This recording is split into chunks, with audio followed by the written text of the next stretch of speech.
अस्सलाम वालेकुम जी, आप देख रहे हैं पेटेक्स का यूट्यूब चैनल और मेरा नाम एहसन सिद्दीकी है। फाइनली जी, there is a major breakthrough between Pakistan and IMF। जो डील पाकिस्तान के IMF के साथ होनी थी और पाकिस्तान पिछले 1 से 2 महीने के दरमियान हमारे मुफ्ती इस्माइल साहब जो फाइनेंस मिनिस्टर हैं उन्होंने काफ़ी आप कह लें जद्दोजहद और मेहनत की है फॉर दिस ट्रेंच, और वो फाइनली अप्रूव हो गया।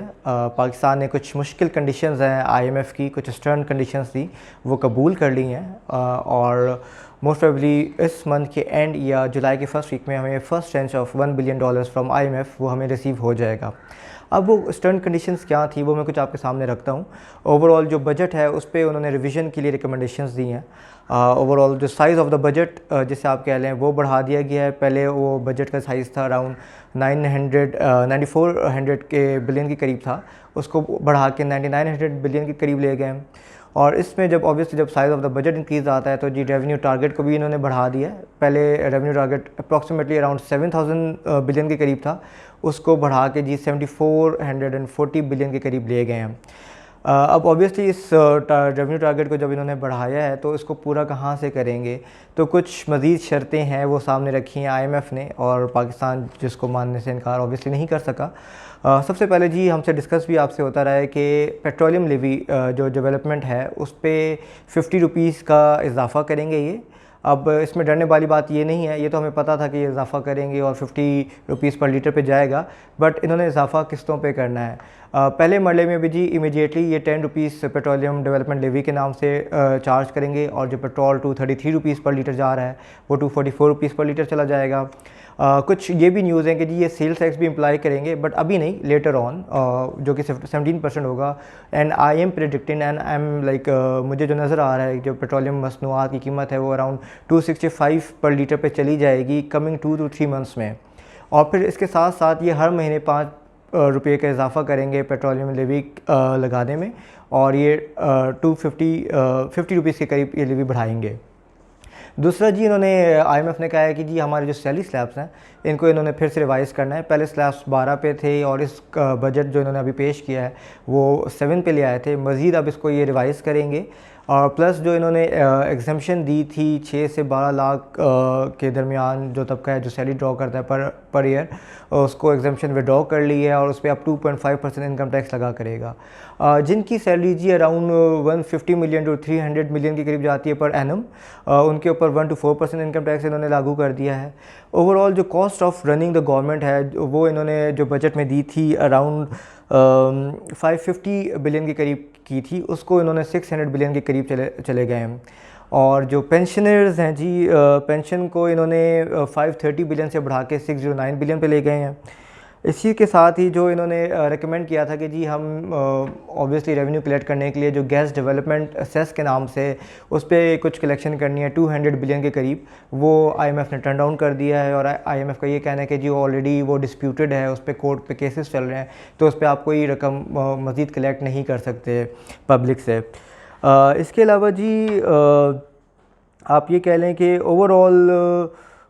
एज़ एक्सपेक्टेड मुश्किल शराइत है, लेवी लगा दी गई है, इनकम टैक्स स्लैब्स रिवाइज़ कर दिए गए हैं, और ये जो एग्रीमेंट था ये स्टाफ लेवल एग्रीमेंट था। अभी इसकी अप्रूवल होगी from IMF board in USA, और डेफिनेटली हो जाएगी, एग्रीमेंट तो हो गया है। हाँ, पर यह है कि जी पाकिस्तान को अगले 1 आध हफ्ते के अंदर ये बजट रिवाइज़ करना है और फिर से नेशनल असम्बली में प्रेजेंट करके इसको अप्रूव करवाना है बिफोर 1 जुलाई, सो दैट 1 जुलाई के बाद ये इम्प्लीमेंट होना शुरू हो जाए। अब इस बजट के जो इम्प्लिकेशंस है एक जनरल पब्लिक के ऊपर वो क्या आएंगे, डेफिनेटली पेट्रोलियम प्राइसेस फिर से बढ़ेंगी, आपकी जो पर कैपिटा इनकम है वो मज़ीद मेरे ख़्याल में जो पहले बढ़ी थी वो अब नीचे आएगी, जो एक इंडिविजुअल इकोनॉमिक प्रॉस्पेरिटी होती है वो मज़ीद नेगेटिविटी की तरफ जाएगी। ज़ाहिर बात है जब इन्फ्लेशन इतना ज़्यादा है, कंज्यूमर गुड्स ट्रांसपोर्टेशन इतनी महंगी हो रही है, तो आम एक जनरल जो इंडिविजुअल है वो अपने घर का खर्चा कैसे चलाएगा, उसकी इनकम में उस तरह इजाफा नहीं हो रहा बल्कि उसके ख़र्चे में इजाफा हो रहा है, तो उसके घर की जो एक प्रॉस्पेरिटी है वो टोटल आप कह लें कि वो नेगेटिव इम्पैक्ट शो करेगी और डाउनवर्ड ट्रेंड की तरफ जाएगी।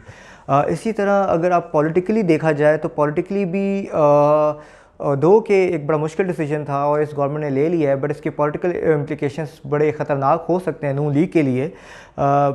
पेट्रोल प्राइसेस और जो पब्लिक के सेंटिमेंट्स हैं वो डेफिनेटली इनके अगेंस्ट जा रहे हैं और इनका जो वोट बैंक है वो टोटल डिस्ट्रॉय हो सकता है। और अभी मैं आपको कल की एक न्यूज़ अगर बताऊं तो जो कैबिनेट मीटिंग हुई है उस पे जो हमारे कुछ मिनिस्टर्स हैं उन्होंने टोटल जो हमारे मिफ्ता इस्माइल साहब हैं उस पर क्वेश्चन रेज़ किए हैं उनकी परफॉर्मेंस के ऊपर कि ये जितने जो इन्होंने महंगाई कर दी है उसका जो वोट बैंक टूट रहा है नून लीग का, उसको लेके इन्होंने बड़े कंसर्न शो किए हैं, जिस पे शहबाज शरीफ भी डिफेंड नहीं कर सके मुफ्ता इस्माइल को और उन्होंने बड़े ओपनली कहा कि जी इसका जवाब मुफ्ता इस्माइल साहब ही देंगे।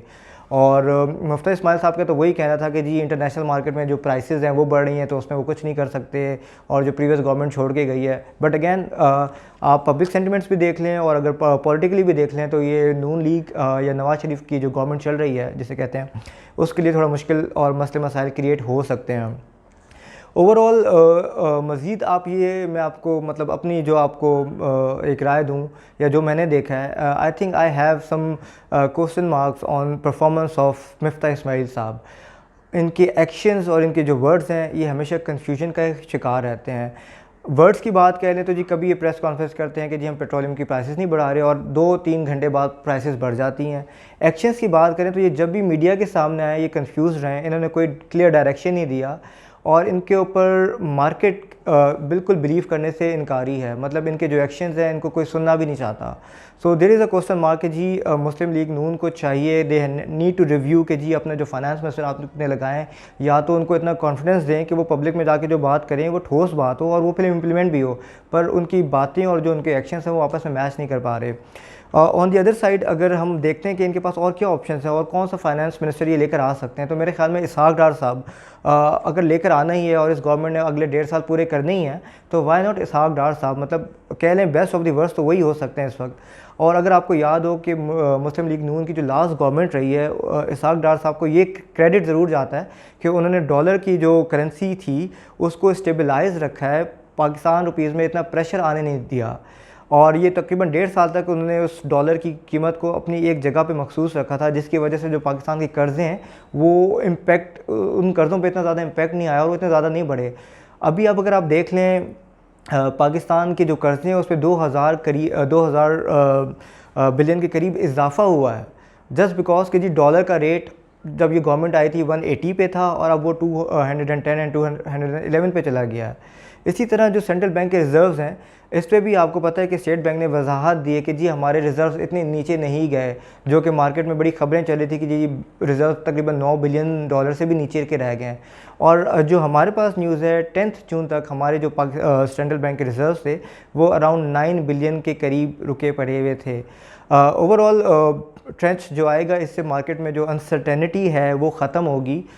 थोड़े से बिज़नेस बेहाल होंगे और प्लस हमारे जो नेबरिंग कंट्रीज़ या हमारे जो फ्रेंडली कंट्रीज़ हैं जिसमें सऊदी अरेबिया हो जाता है या चाइना हो जाता है, वहाँ से जो हमारे पास लोन की ट्रेंच आनी है मोस्ट प्रोबेबली वो भी रिलीज़ होगी। Thank you.